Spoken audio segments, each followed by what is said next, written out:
Says the machine. Episode 15. This one, going to put the sump on first, which, as I've alluded to in previous episodes, was frustrating and not very pleasant. And I forgot to say I was worried about whether I'd done the sump pickup properly, particularly the bit on the end. But yeah, we'll see about that because it's not coming apart again. And then at the end of the video, there's a bit about taking the front of the engine off again and putting the plastic bits on so that it's ready to go back into the car. There's just a couple more jobs to be done, one of which will be putting the big petrol-y air thing on too, and that's got some interesting things that need to be done to the block. Okay, enjoy.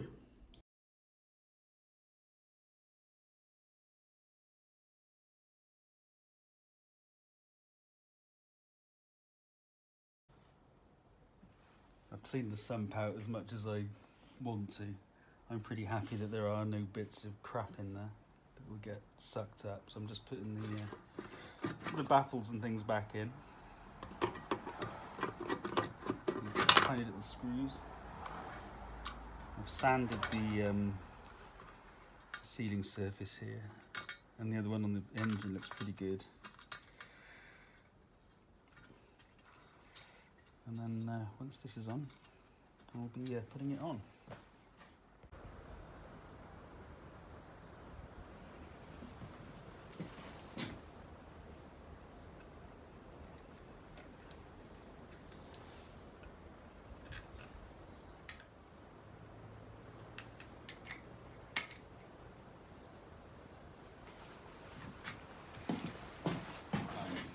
So, got a whole load of relatively clean bolts. The interesting bit is this one here, which has like a shroud on it because one of the holes is bigger than the bolt because it's a weird shitty angle to get it into. So yeah, got to be cognizant of that. And I am going to put a ring of Loctite both sides of the gasket. It can't harm, and these things are prone to leaking, and I'm going to be very careful with the torquing to make sure it's not over tightened with these shitty little M6 bolts. Let's see how we go, and then that's closed. Should be excellent.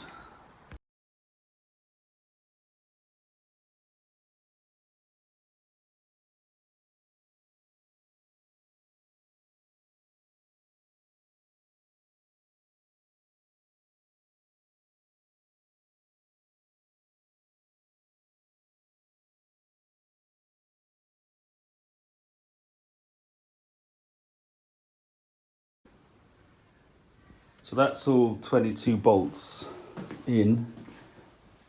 I think I've thread locked them all. I keep forgetting. I'm shit at doing repetitive tasks like this. So yeah, and the drill is set on a really, really low torque setting, so it's less than 5 Newton meters. So what I'm going to do now is, I guess, try and torque them all up. These ones under here I'm going to have to do with a spanner, so I'm going to have to guess based on what the torque is on this for these M6 bolts. But yeah, close to finishing, I think. 22 bolts, all torqued up to 7 Newton meters. Well, roughly. These were a pain in the arse. Very difficult to tell what torque you're doing, obviously. And the gasket keeps compressing, so I'm probably going to go around just one more time and see if, because it's not stable. But they're all torqued now. Maybe it's the gasket will take a set, and then I can torque again. Anyway, it's really quite satisfying to have this bit back on and all those complicated oily bits covered. I can forget about them then. Sump done. Let's see how it goes. I think it will probably leak in short term, but anyway, we'll worry about that another day. Yeah, and now back on building up the front of the engine again, this time with the plastic bits. I bought a new plastic bit from Rose Passion, which is very satisfying, which we'll see me put on. Anyway, let's get on with it. cam tower bolt access caps now in, with new seals. Put some lithium grease on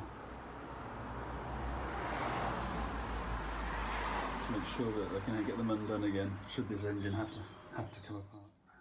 So far so good. The back bit fits nicely. The crank pulley on and the new washer behind, and that belt's fitting satisfyingly snugly around. And then this bit here is the bit I'm going to do next,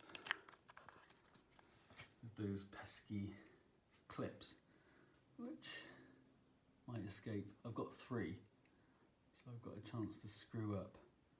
And in actual fact I have screwed up, because the belt should not go that way. It should go that way, right? That's why it's good to just capture every detail, so I know if I screw up when I come back.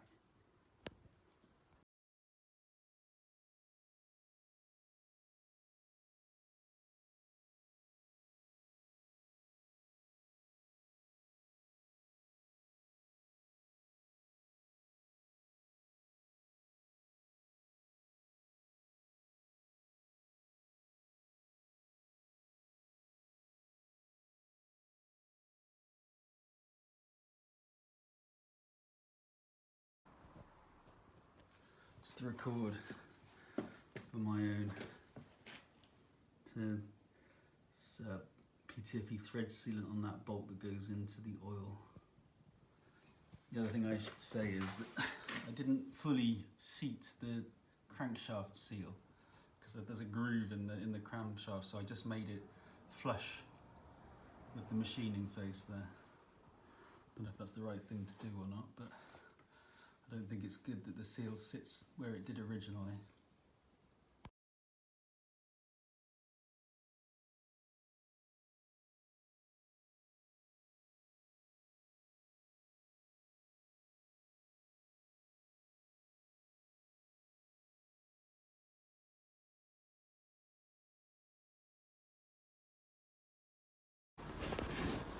I stripped it down again because I had a bit of a worry about the crank seal, and now I've just been gone round and seated it with a stick and a hammer, and it's now recessed by about 2.6 millimeters all the way around, and that's going to have to do, because each time I tap it, it's not a precision art.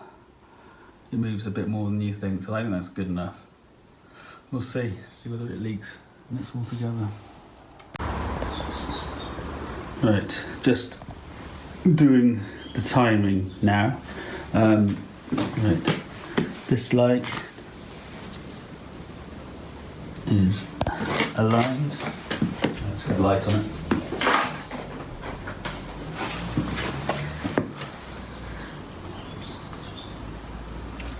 That one's aligned.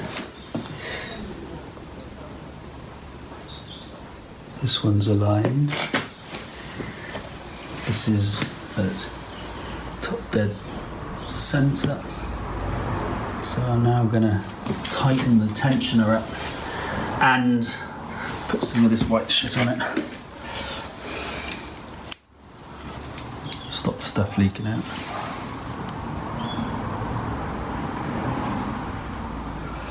Buku. This is cool. Starts tensioning.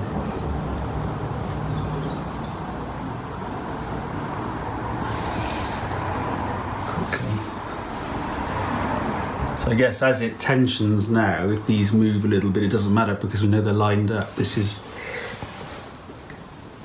taut. Right. Alright, I'm going to torque up the cam pulleys now. It's 60. These are 10. Yeah, these are 10.9 grade bolts, M10, and so those are the stronger ones. So this is 65 millimeters.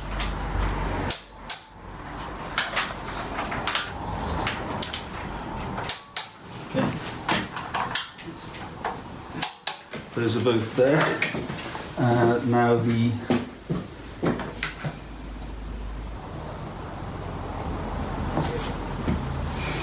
doesn't seem to have a reading for a setting for the oil pump pulley, so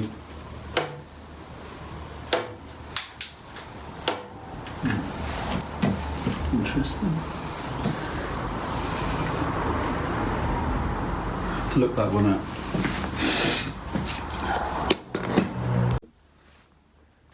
I'm going to do 2 revolutions. See what happens. See if we get back to the same. And that's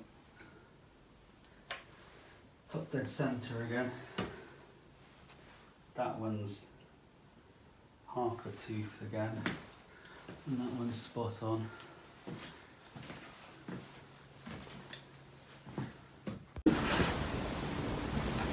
Got a torque wrench, bigger one, so I can supply more force, and it looks fairly even all the way around each time.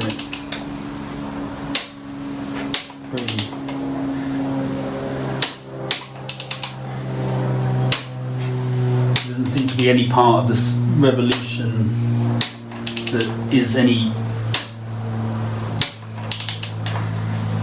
more difficult than any other. So, and I've been around a few times now, and the timing marks all match up. More or less.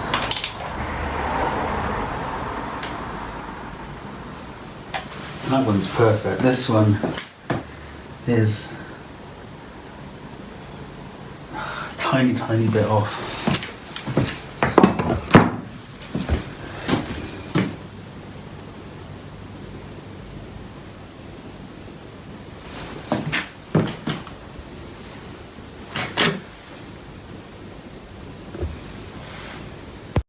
So that means that the engine now is the self-contained unit.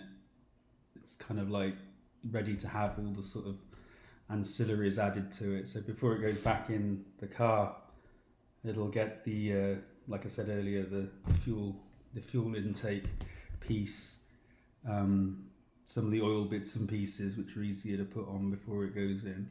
But it turns over, that's the main thing. So all my worries about the head gasket and the thickness and it becoming an interference engine were unfounded.